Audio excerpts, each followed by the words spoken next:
সম্মানিত সুপ্রিয় দর্শক শ্রোতা দেশ ও প্রবাস থেকে যারা এই মুহূর্তে আমাদের সাথে আছেন, আমাদের ভিডিও দেখতেছেন, সবাইকে জানাই আন্তরিক প্রীতি ও শুভেচ্ছা। বন্ধুরা, আমার সাথে কথা বলতেছে সুইট সুন্দরী অপরূপা একটি মেয়ে। তার জীবনের গল্প কথাগুলো বলবে, প্রতিবেদন করবে। কয়েকদিন থেকেই যোগাযোগ। কেন আসলো প্রতিবেদনে, বিস্তারিত ভিডিওতে অবশ্যই কন্টিনিউ করবেন আপনারা ভিডিওটা। আসসালামু আলাইকুম। ওয়ালাইকুম আসসালাম।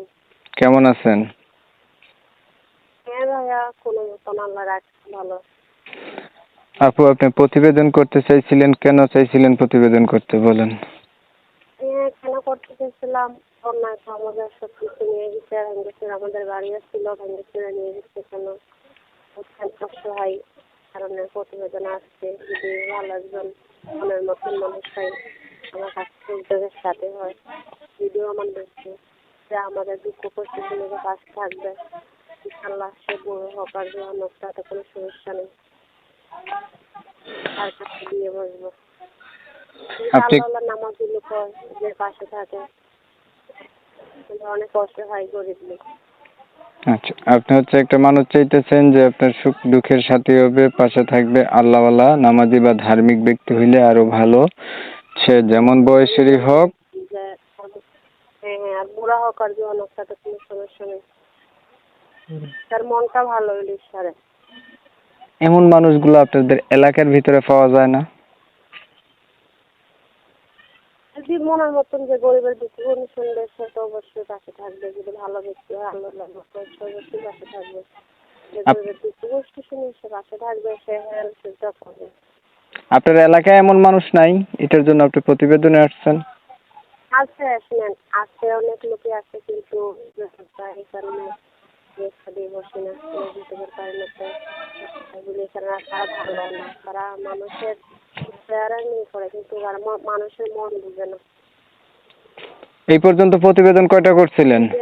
যে আমার আমার এই প্রথম প্রতিবেদন করতে, কখনো করিনি। যে আপনার এটা বললেন, কি বলতে চাইছিলেন? না, বললাম যে আর কখনো তো প্রতিবেদন করিনি। ফার্স্ট যে মনের মতন মানুষ পাই, যে আমার চেহারা ভালোবাসবে, যে আমার ভালোবাসবে, যে আমার দুঃখ কষ্ট শুনে পাশে থাকবে। সে বুড়ো হোক, জোয়ান হোক, বয়স্ক হোক, সে কালো হোক আর ধলা হোক, কোনো সমস্যা নেই। তার মনটা ভালো হইলে ঈশ্বরে, আর সে দিকে দোকান দেখতে। পড়াশোনা কতটুকু করছেন? পড়াশোনা নিজের নামটা নিজে লিখতে পারে, মাদ্রাসায় পড়ছিলাম। ইনশাআল্লাহ আল্লাহর রহমতে নামাজ পড়তে পারে, নামাজ পড়ে। আচ্ছা, ঠিক আছে। আপনি সুন্দর করে কথাগুলো বলার জন্য প্রিয় দর্শক শ্রোতা, আমি আন্তরিকভাবে দুঃখিত যে ওনার নাম এবং ঠিকানা নিতে পারি নাই। অবশ্যই ওনার কাছ থেকে আপনারা জেনে নেবেন, কমিউনিটি গাইডলাইনের কারণে এটা নেওয়া হয় নাই। তো উনি প্রতিবেদনে আসছে, একটা ভালো মনের মতো মানুষ চাইতেছে, হৃদয়বান এবং আল্লাহ ব্যক্তি। এখন যারা আপনারা প্রতিবেদনে এমন ব্যক্তি আছেন, ওনার ভিডিও যদি সামনে পড়ে, যদি ওনার সাথে কথা বলতে চান, অবশ্যই যোগাযোগ করবেন।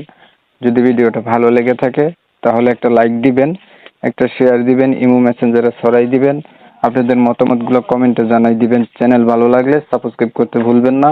অনেক সময় নিয়ে, ধৈর্য ধইরা, কষ্ট কইরা, আপনাদের মূল্যবান সময় নষ্ট করে আমার ভিডিও দেখছেন বা আমার পাশে ছিলেন, এর জন্য সবাইকে জানাই এমএসকে টিভির পক্ষ থেকে অসংখ্য অসংখ্য ধন্যবাদ। সবাই ভালো থাকবেন, সুস্থ থাকবেন। আল্লাহ হাফেজ।